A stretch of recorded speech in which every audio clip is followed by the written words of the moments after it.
So guys, ঘুম থেকে উঠে শুনতে পেলাম যে একটা গাড়ি অ্যাক্সিডেন্ট করছে। সেই গাড়িটা এখন দেখতে যাচ্ছি আমরা সবাই।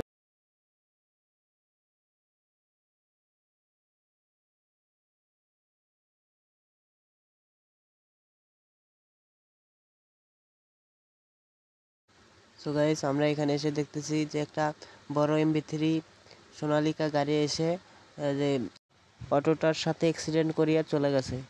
সো দেখতে পাচ্ছেন গাড়িটির অবস্থা। গাড়িটির মিটার ভেঙে গেছে এবং চাকা একটু বেঁকা হয়ে গেছে এবং লাইটগুলো ভেঙে গেছে। তো এখন গাড়িটি ঠিক করতেও প্রচুর টাকা লাগবে।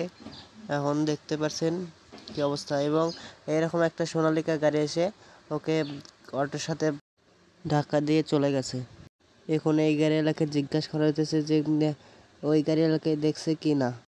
গাড়িওয়ালা বলতেছে যে আমি দেখিনি গাড়ি, এবং দেখতে পাচ্ছেন গাড়িটাকে একটু ঠিক করার চেষ্টা করতেছে।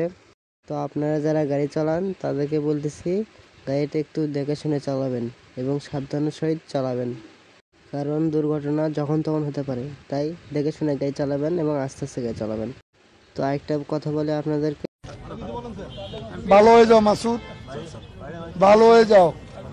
তোমাকে আমি অনেক সময় দিয়েছি, তুমি ভালো হয়ে যাও। তো গাইস, একটু মজা করলাম, কিছু মনে রাখেন না। তো গাইস, আজকে আমরা 6-7 জন মিলে এক গাড়িটাকে নিয়ে বাড়িতে যাচ্ছি। সো কেউ লাইক কমেন্ট করতে ভুলবেন না এবং চ্যানেলটি সাবস্ক্রাইব করে পাশে থাকুন।